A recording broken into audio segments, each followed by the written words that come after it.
네, 여러분 질문 드리겠습니다. 행복하십니까? 갑자기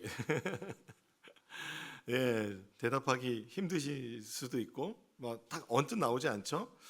네, 이런 질문들을 우리가 사실은 계속 합니다. 현대인들은 행복하고 싶습니다.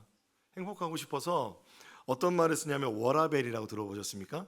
일을 하는데 삶의 여가의 균형을 추구한다. 그래서 워크 라이프 밸런스의 줄임말인데 워라밸이라고 합니다.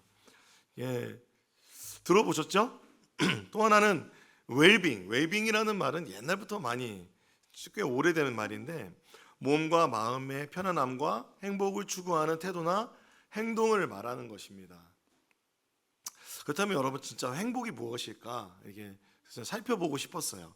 행복이 무엇인가를 기독교적으로 우리가 살펴볼 필요가 있는데 그래서 제가 목회와 신학이라는 책에 그 말씀이라는 곳에 이 행복이라는 아티클을 찾아보니까 행복은 그러니까 줄이니까 이제 두 가지로 관점으로 보는 거예요. 첫 번째는 즐거움, 쾌감, 기쁨과 같은 감정이 전반적으로 내 삶에 경험되고 있는 상태, 소위 말해서 기분이 좋다라는 그 표현한 상태를 우리가 행복하다고 느낍니다. 두 번째는 또 다른 조건들, 그러니까 그거와 더불어서 삶의 질, 그러니까 삶의 질과 그리고 내가 그래서 만족하고 그리고 내가 삶이 안전하다고 느끼는 이 종합적인 사회적인 안정감이 높을 때의 상태라고 합니다. 이 두 가지가 충족될 때 우리는 행복하다 느낀다고 합니다. 그래서 나라별로 2012년부터 국가별 행복지수를 평가하는 세계 행복 보고서가 매해마다 발표되는데요. 여기에는 1인당 실질 GDP, 그렇죠? 그리고 사회복지, 기대 수명, 얼마나 살고 오래 장수하는가, 그리고 인생의 선택의 자유, 또 관용, 그리고 낮은 부패율과 같이 이런 조건들이 높은 나라들을 이제 행복의 조건이 높은 교회가 아니라 나라라고 합니다.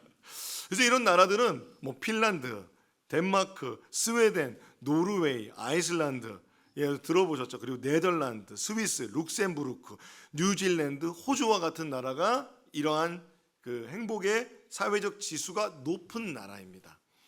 그런데 참 재미있는 것은 이런 사회적 지수가 높지 않은 부탄이나 남미의 국가들은 그런 행복 지수, 그 사회적 지수가 하위에 속하는데 국민의 감정적 행복도는 상당히 높다는 것입니다. 그러니까 여러분, 이 행복의 지수와 또 행복의 감정이 밸런스를 맞는 게 참 쉽지가 않은데 그 반면에 이 높은 행복 지수를 가진 나라들은 오히려 많은 사람들이 우울증에 시달리고 있고 약물이나 술에 중독되어 있거나 그 자살 충동으로 인하여서 많은 고통을 당하고 있다고 합니다. 그래서 이러한 행복 지수가 높은 선진국을 참 재미있는 말로 이렇게 얘기한다고 합니다. 지루한 천국. 지루한 천국. 천국인데 행복한 감정과는 거리가 먼, 천국이라고 하는 사회적으로는 완벽하게 행복한 공간이 만들어졌지만 지루하다는 것은 행복한 감정과는 멀다는 것입니다. 여러분 어떠십니까? 여러분 혹시 대한민국은 지루한 천국 아닙니까? 제가 그런 생각을 좀 해봤습니다. 대한민국도 지루한 천국일 수도 있겠다. 이런 말이 좀 너무 제가 어떻게 느껴지실지 모르겠습니다. 그런데 성경은 오늘 이 행복이 어디서 나온다고 말하냐면 지혜로부터 시작된다고 합니다. 잠언 3장 1절 2절에 보면 내 아들아 나의 법을 잊어버리지 말고 내 마음으로 나의 명령을 지키라. 그리하면 그것이 내가 장수하여 많은 애를 누리게 하며 평강을 더하게 하리라.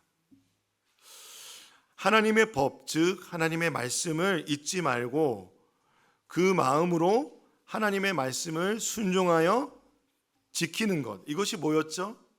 듣는 마음이었죠. 레브 쇼메아였습니다. 하나님의 말씀을 마음의 중심으로 듣고 그것을 순종하는 데까지 나아가는 것이 레브 쇼메아. 지난주 우리가 살펴보았죠. 그런데 이 레브 쇼메아라고는 듣는 마음, 지혜가 곧 장수와 평강을 준다는 말입니다. 그러니까 이게 너무 문자 그대로 이렇게 오래 사는 것, 그리고 그 평안한 것, 이 두 가지를, 그러니까 성경의 시대에는 그것을 어떤 행복의 조건, 하나님의 복의 조건으로 말하는 것을 보게 돼요. 그것은 우리가 조금 전에 살펴본 것처럼 장수라는 것이, 그러니까 어떤 사회적 행복 지수, 겉으로 드러나는 이렇게 외적인 조건이라면, 평강은 마음과 감정이 온전히 찾아온 평화를 말하는 것입니다. 그러니까 쉽게 말하면 행복이 레부쇼메아에서 나온다는 것 같아요. 이 말씀은, 그렇죠? 기독교인들은 이렇게 행복이라는 단어를 쓰기를 주저합니다. 왜냐하면 세상에서 말하는 것 같거든요. 그래서 복이라는 말을 더 좋아합니다. 그렇다면 우리 어떤 기독교 어떤 사상가들 중에서 행복을 말하는 사람이 있을까 없을까 생각해 보는데, 그 말씀에 보니까 어거스틴을 인용하는 거예요. 어거스틴이라고 하면 기독교 사상에, 그리고 신학을 기초를 세운 사람이잖아요. 이렇게 말했다고 합니다. 같이 읽어볼까요? 시작.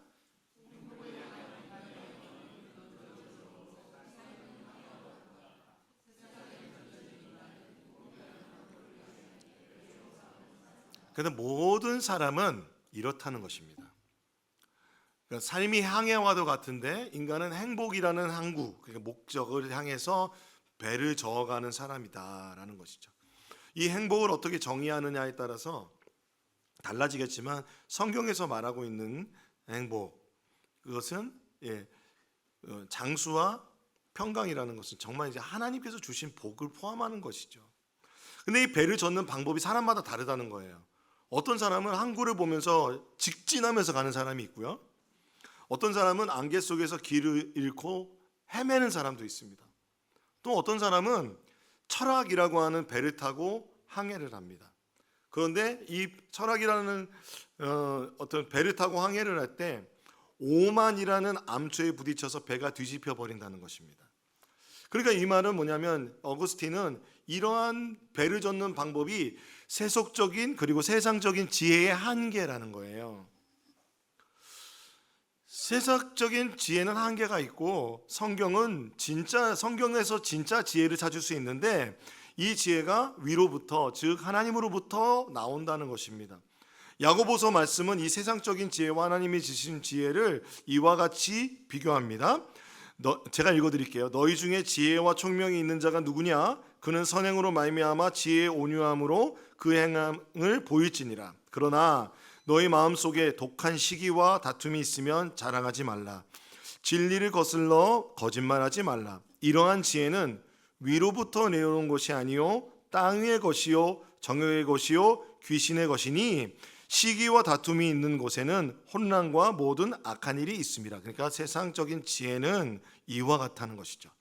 그런데 17절, 오직 위로부터 난 지혜는 첫째 성결하고, 다음에 화평하고, 관용하며 양순하며, 긍휼과 선한 열매가 가득하고 편견과 거짓이 없나니 라고 말합니다. 그러니까 위로부터 난 지혜, 하나님으로부터 난 지혜는 이와 같은 아름다운 열매와 하나님의 성품이 나타나는 것이죠. 여러분, 어떤 지혜를 원하십니까? 거짓말하고 시기와 다툼으로 정욕을 구하고, 그래서 그 안에 혼란과 모든 악한 것이 나타나는 지혜, 세상은 그것도 지혜라고 말합니다. 하지만 위로부터 난 지혜는 성결한 것이고, 화평하고 관용하고 양순하고 긍휼하고 선한 열매가 가득하고 편견과 거짓이 없다는 것입니다. 우리가 추구해야 되는 지혜는 바로 이 위로부터 난 지혜인데, 이 위로부터 난 지혜, 즉 하나님으로부터 지혜가 나온다는 것이죠. 그래서 잠언은 이렇게 얘기합니다. 여호와를 경외하는 것이 지식의 근본이오늘 미련한 자는 지혜와 훈계를 멸시하느니라. 여기서 여호와라는 단어를, 이게 잠언이 솔로몬이 썼잖아요. 여호와라는 단어를 우리가 생각할 때 하나님이라는 단어보다 그 유대인들, 성경을 그 히브리인들은, 이스라엘 사람들은 어떻게 읽으냐면 아도나이라고 읽어요. 아도나이는 나의 주님이란 뜻이 있어요. 나의 주님이라는 것은, 하나님을 나의 주님이라고 말하는 것은, 즉 하나님과 나와 어떤 관계성 안에 있다는 것입니다. 하나님을 나의 주님이라고 고백하는, 나의 하나님이라고 고백하는, 오늘 우리가 찬양한 것처럼 그것이 중요한 것이라는 것이죠. 거기에서 하나님을 경외하는 마음이 시작이 되는 것입니다. 데릭 키드너라는 사람은요, 이 근본이라는 단어가 최초이자 지배적인 원리 그리고 올바른 사고방식일 뿐 아니라 이렇게 얘기해요. 올바른 관계. 그래서 주님께서 계시하신 그 언약의 하나님은 언약의 하나님으로 우리에게 나타나셨잖아요. 언약의 하나님은 관계성의 하나님이십니다. 그 하나님께 복종하는 복종이 경외하는 마음인데, 그러니까 지혜는 어디에서부터 나오냐면 하나님과의 관계에서 나오는 것이 지혜라는 것입니다. 그러므로 지혜는요, 퍼뜩 떠오르는 어떤 그런 어떤 생각이 아니에요. 소위 말해서 이렇게 잔머리 이런 거 우리는 막 너 너무 지혜롭다라고 말하는데 그것이 지혜가 아니라는 것이죠. 그리고 세상 속에서 살아가는 어떤 지식, 어떤 정보가 많은 것이 지혜인가? 아니요. 지혜는 하나님과의 관계성 에서 나오는 어떻게 살아가야 하는가라는 것입니다. 제가 주중에 제 인하대 제가 학교를 얘기했네. 죄송합니다. 제 학교 선배가 실리콘밸리에서 일을 하는데 아버님이 아프셔서 경북 영주에 계셔서 만났어요. 만나서 들었던 얘기 여러분 다 아는 뉴스입니다. 뭐냐면 AI가 생기니까 AI는 정말 지식이 너무 많잖아요. 그거를 그냥 우리가 계산하는 속도보다 빠르게 계산하잖아요. 그런데 이 AI는 누가 만들었냐면 엔지니어들이 만들었습니다. 그런데 이 AI를 만든 엔지니어들이 AI가 나타나자 그러니까 AI가 계산해야 되는 영역을 담당하던 엔지니어들이 모두 다 지금 레이오프가 되고 있다는 것입니다. 모두 실직자가 되는 거예요. 그런 구조조정이 실제로 일어나고 있다는 것입니다. 그러니까 그분이 하시는 말씀이 실제적으로 지금 대학을 그런 AI나 이런 소프트웨어 관련된 그런 대학생들, 졸업을 앞둔 대학생이나 취업을 앞둔 사람들을 상담하는 데 굉장히 많은 시간을 가지고 있다는 거예요. 그런데 오히려 이 AI를 가지고 계산한 그 결과를 가지고 미래를 예측해야 되는 것은 사람이라는 거죠. 그 위치에 있는 경험과 그것을 판단하는 사람들은 오히려 더 필요하다는 거예요. 그러니까 어떻게 살아가야 하는가라는 것을 아는 것, 이 지혜가 이 세상에서도 정말 중요합니다. 조금 그렇습니다. 제가 원고에 없는 얘기인데 우리 그냥 생각나서 얘기했습니다. 그래서 여러분, 하나님과의 관계가 중요한 것입니다. 하나님과의 관계. 그럼 하나님과의 관계는 어떻게 되느냐? 잠언 3장 3절 4절을 같이 읽어보겠습니다. 시작. 인자와 진리가 내게서 떠나지 말게 하고 그것을 내 목에 매며 내 마음판에 새기라. 그리하면 내가 하나님과 사람 앞에서 은총과 귀중히 여김을 받으리라.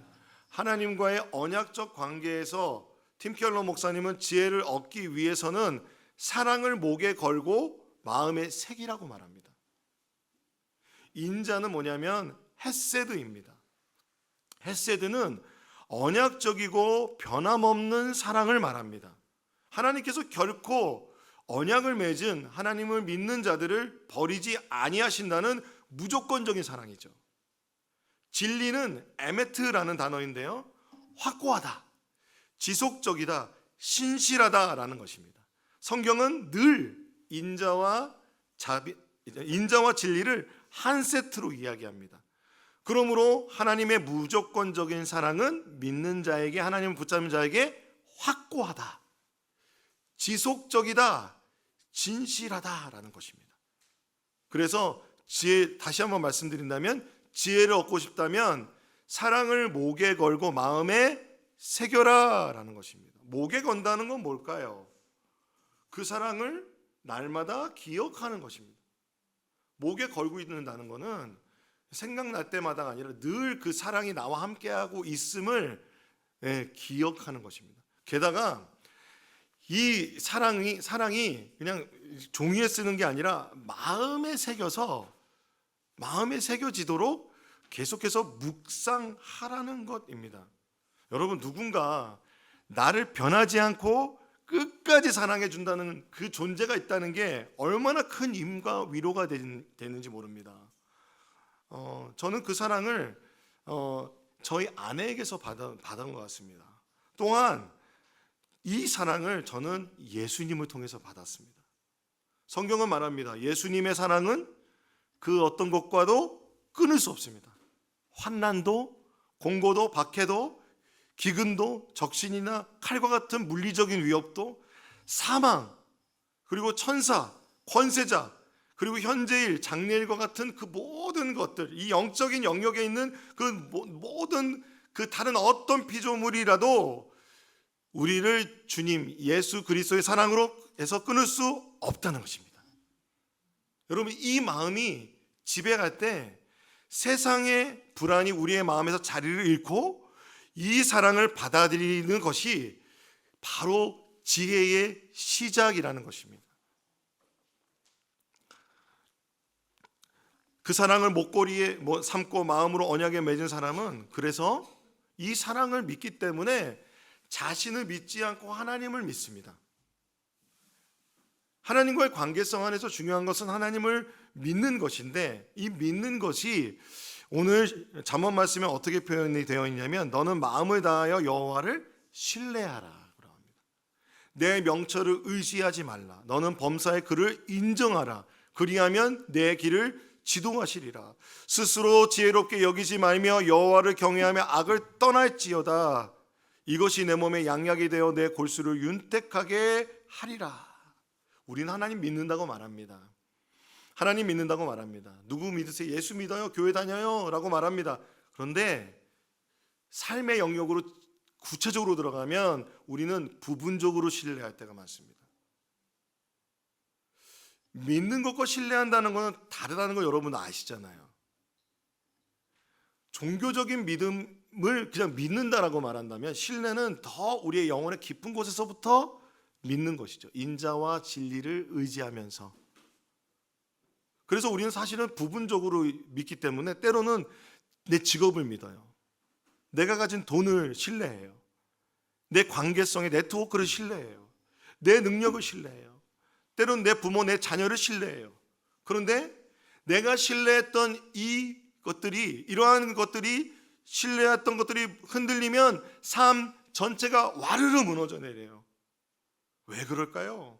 화르르 무너져 내려요. 한번 생각해 보세요. 여러분에게 지금 생각했을 때 제가 얘기한 것 중에서 여러분이 이것이 무너진다고 생각했을 때 와르르 무너진다는 거. 하나님을 믿는다고 겉으로는 말하고 있지만 진짜 내가 의지하고 신뢰했던 것이 하나님이 아니었기 때문에 그렇습니다. 가스펠 프로젝트에서는요, 그래서 믿음을 뭐라고 정의하냐면 독립 독행의 자세를 버리는 것이라고 말합니다. 독립 독행의 자세는 내 인생을 내 스스로 살아가는 것입니다. 여러분 주변에 많은 현대인들, 여러분이 교제하고 있는 이웃들은 어떻게 생각하냐면 종교를 믿는 것을 나약하다고 얘기합니다. 비겁하다고도 생각합니다. 그래서 종교를 기대는 것보다 종교를 믿느니 내 자신을 믿겠다. 내가 그렇게 살아가는 것이 더 나은 삶의 태도라고 이게 정말 이제 세상은 말하고 있어요. 그러나 성경은 뭐라고 말하냐면 내 명철을 의지하지 말아라. 스스로 지혜롭게 여기지 말아라 라고 말씀합니다. 왜 그럴까요, 여러분? 여러분도 어쩌면 그걸 동의하고 계실지도 몰라요. 제가 내 명철을 의지하지 말아라, 스스로 지혜롭게 여기지 말아라, 독립 독행의 자세를 버리라는 것이 인생을 포기하라는 게 아니에요. 수동적으로 살라는 얘기가 아닙니다. 진정한 지혜가 어디서부터 오느냐, 내 세상을 살아가는 그 관점이 어디서부터 오느냐를 아는 것인데, 우리가 알잖아요. 성경은 창조와 타락과 구속과 회복의 복음의 이야기입니다. 이 세상이 어떻게 창조되었고 어떻게 타락했으며 이 타락한 세상을 회복하기 위해서 주님이 어떻게 구속하셨으며 이 땅에 오셔서 예수를 통해서 어떻게 구속하셨으며 그 구속하신 주님이 부활하셔서 다시 이 세상을 창조의 그 원래의 목적대로 어떻게 회복하실 것인가 라는 이야기가 성경에 담겨 있습니다. 그 주님의 나라죠. 완전한 하나님의 나라를 회복하실 그때 우리는 기다리고 있습니다. 그런데 여러분, 우리가 어디에 살고 있냐면 완전한 회복과 그리고 구속 사이에 살고 있어요. 여러분, 이 말은 기억해 두시면 좋아요. 이미와 아직 사이에 살고 있다. 그렇기 때문에 여러분, 우리가 몸부림치면서 행복하고 싶고 몸부림치면서 예수 믿으면서 더 잘 살고 싶은데 세상의 그 구속과 회복 사이에 아직 우리는 넘어지고, 그리고 이 성화의 과정은 우리가 죽을 때까지, 그리고 주님 오실 때까지 계속 되는 것이기 때문에 우리가 성경에 있는 그 예수 그리스도를 믿는 믿음을 붙잡지 않으면 흔들리고 실망하고 낭망하고 넘어질 때가 너무 많은 거예요. 그러므로 내 스스로 내 인생을 살아간다는 이 독립독행의 자세보다는 이 복음의 이야기가 담겨있는 하나님의 말씀에 귀를 기울이고 내 삶을 하나님께 던지고 맡기는 것이 지혜라는 것입니다. 내 명철을 의지하지 말라. 왜냐하면 그것이 우리에게 유익이기 때문에 그렇습니다. 우리가 가지고 있는 이 성경 있잖아요. 여러분 오늘 들고 오신 어플리케이션으로 또 가지고 계신 이 성경, 성경이 하나님의 말씀입니다. 복음의 이야기가 가득 차 있습니다. 이렇게 살아라 저렇게 살아라 율법의 규칙을 말하는 것이 아니라 이 세상을 살아가는 길을 알려주는 것입니다. 때로 우리 성경은 이해가 되지 않죠.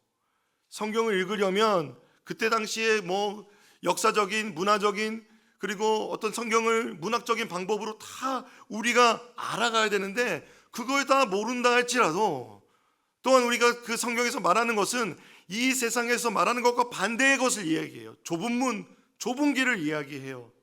하지만 우리가 시편 기자의 말씀처럼 주님의 말씀은 내 발의 등이요 내 길의 빛입니다. 내 길의 빛입니다 라고 주님의 그 말씀을 등불 삼아 한 걸음 한 걸음 걸어갈 때 주님이 우리를 생명의 길로 인도해 주심을 깨닫게 되는 것입니다. 이 진리를 깨달은 자들은 시편 1편의 말씀처럼 하나님의 말씀을 주야로 묵상할 수밖에 없습니다. 그게 목에 거는 거죠. 인자와 진리를. 어원을 보면 시편 1편의 말씀 여러분 아시잖아요. 굶주린 사자가 묵상하다는 것은 굶주린 사자가 먹이를 꽉 붙잡고 뺏기지 않으려고 으르렁거리는 겁니다. 내 명철을 내려놓고 하나님 말씀 앞에 나아가 주님께 듣고 배우고 주님께 인생을 맡기는 여러분 되시기를 소망합니다.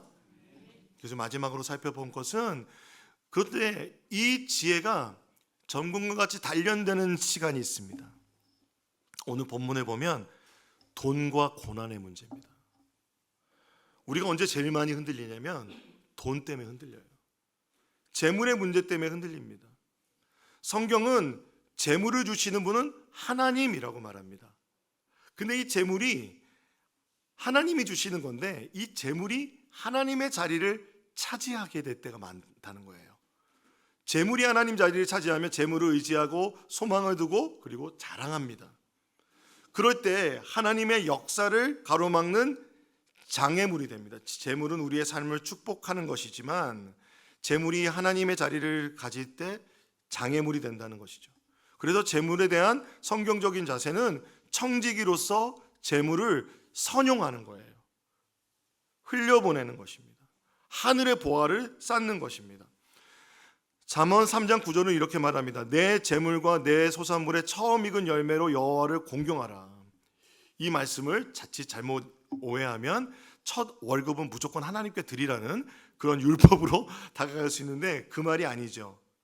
재물이 하나님보다 앞서지 않게 하라는 것입니다.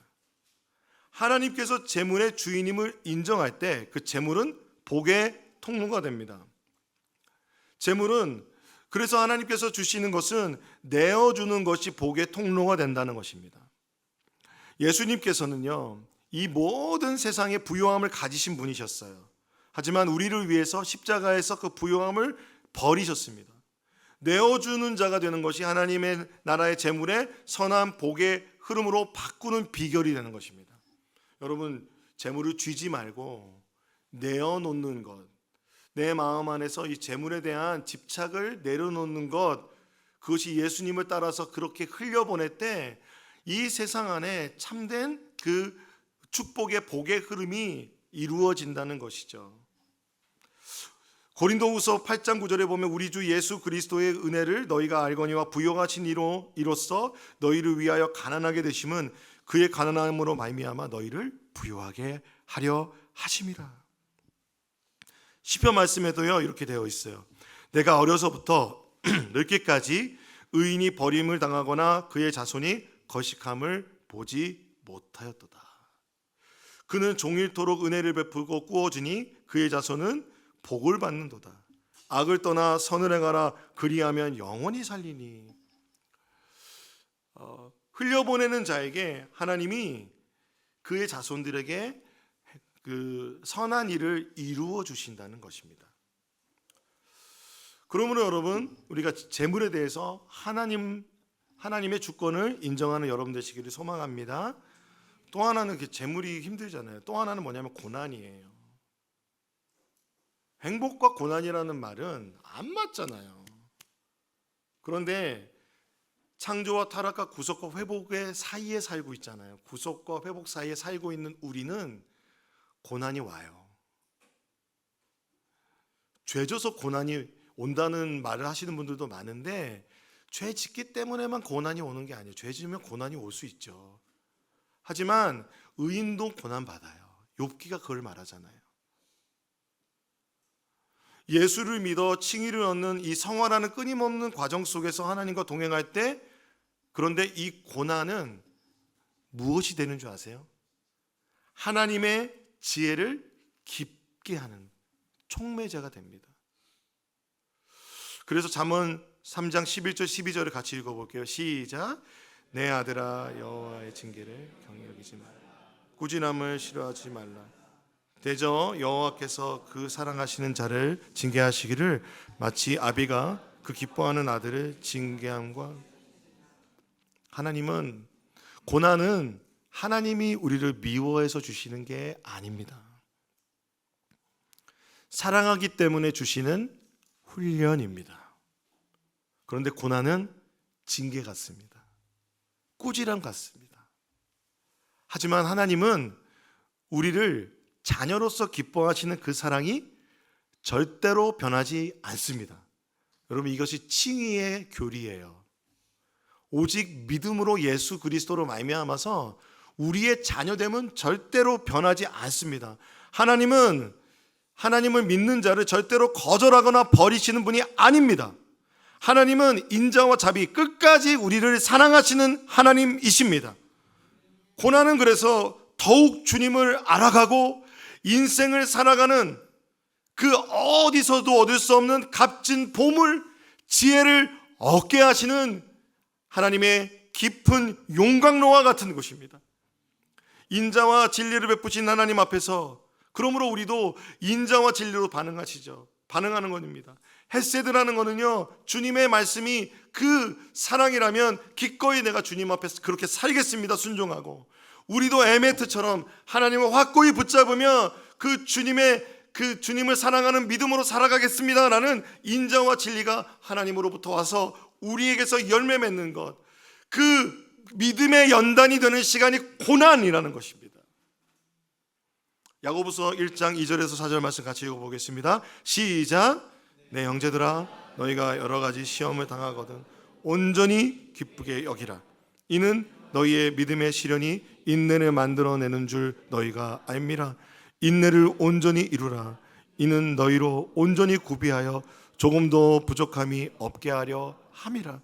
고난은 인생을 바라보는 눈을 바꾸어 줍니다. 하나님의 지혜를 주시는 것입니다. 사랑하는 여러분, 진짜 행복이 어디서 오냐고요? 지혜에서 옵니다. 말씀을 마치려고 합니다. 그런데 성경에서는 이 지혜가 예수님이래요.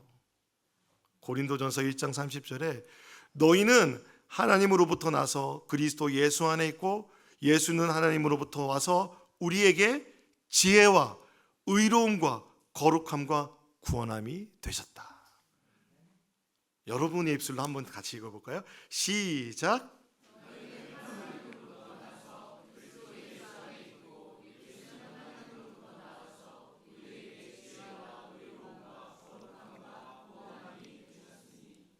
저는 여러분에게 이렇게 권해드리고 싶어요. 오늘 혹시 이 예배를 드리는 분 중에 아직도 예수님을 내 마음의 구주로, 나의 마음의 그 주인으로 모시지 않는다면 예수님을 마음으로 영접하시기를 부탁드리겠습니다. 그것이 시작입니다. 그럴 때 내 삶을 바라보는 눈이 예수님으로 인해서 바뀝니다. 또한 주님을 계속해서 마음속으로 묵상하며 주님을 꼭 붙잡고 인자와 진리를 목에 거는 이 삶의 훈련이 고되고 힘들지라도 여러분 계속해서 해나갈 때 주님께서 우리의 인생의 항해에서 그 목적지, 진정한 행복이 있는 그 하나님 나라 가운데 인도해 주실 줄로 믿습니다. 그래서 우리 함께 찬양하고 싶습니다. 행복이라는 찬양입니다. 제가 적용 찬양을 막 고민하다가 오늘 아침에 갑자기 또 바꿨어요. 근데 이 찬양이 너무 생각이 나더라고요. 함께 찬양하면서 우리의 입술의 고백으로 함께 드리겠습니다.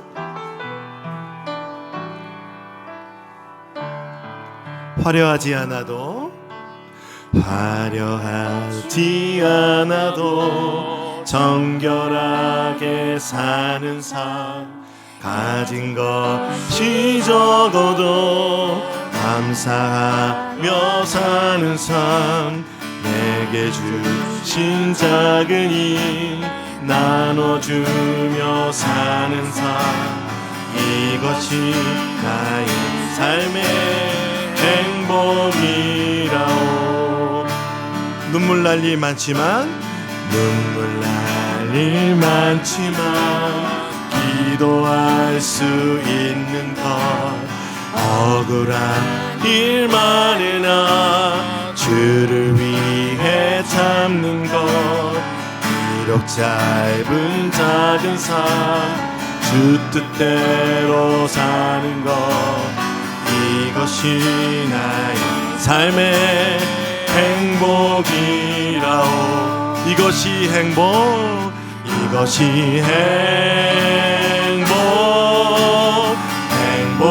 행복이라오.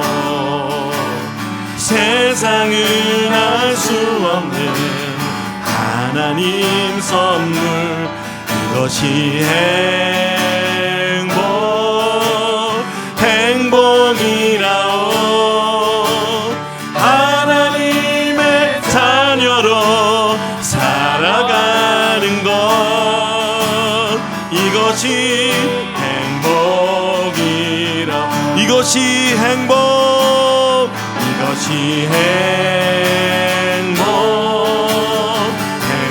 행복이라오. 세상은 알 수 없는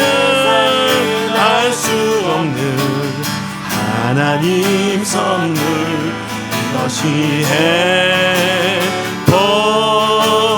행복이라오. 하나님의 자녀로 살아가는 것, 이것이 행복이라. 우리 한번 기도하겠습니다. 기도하실 때 하나님, 주님을 믿는 것, 예수님께 지혜를 얻는 것, 나의 인자와 진리가 되신 예수님을 붙잡는 것이 지혜인 줄로 믿습니다.